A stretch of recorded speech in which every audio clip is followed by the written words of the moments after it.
Það er nú alltaf hægt að búa til skáldsögu endinn hérna. Hvernig svona metur þetta rétt eftir leik? Bara ótrúlegur karakter sko. Við gáfumst ekki upp.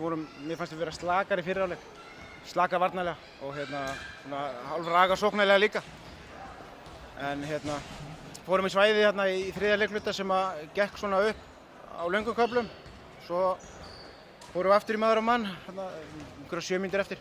Þegar voru farnir að setja nokkra þrista á okkur og við stigum bara rosalega upp varnarlega. Við náðum að stoppa þær og halda þær frá því sem þær voru að gera og þá kom bara sóknin með. Það er bara, körfubolti er frekar einföld íþrótt að ef þú spila góða vörn þá iðulega kemur sóknin með.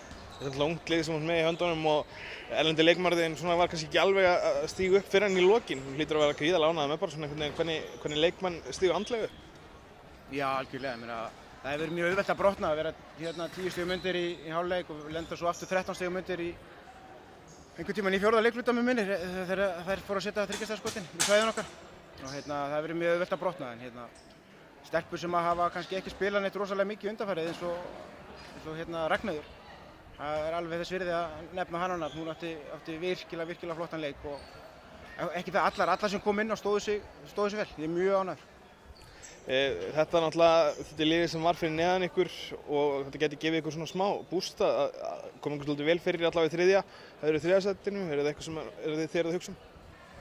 Já, við ætlum bara að fara eins hátt og við mögulega getum. Við erum í öðru sæti núna, jafnmörg stig og Keflavík og það hefur ekkert breyst eftir jólafrí, þannig að við ætlum okkur ekki neðar en maður veit náttúrulega aldrei.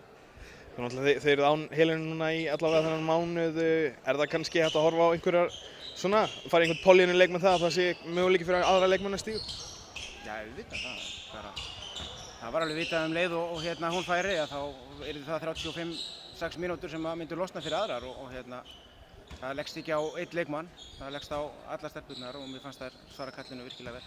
Bjarni kominn til aðstoða þig á bekknum í dag og er hann búinn að vera núna síðan að Helena fór eða? Hann kom í rauninni, talaði við hann og við gengum frá því 2 leikjum fyrir jól. Hann var kominn til okkar fyrir Keflavíkurleikinn, hann var veikur þá heima. Svo var hann skallagrænleiknum og með Helena var líka. Þannig að þetta er ekkert sem var endilega tengt því að Helena væri að fara út. Það er ekki lengra.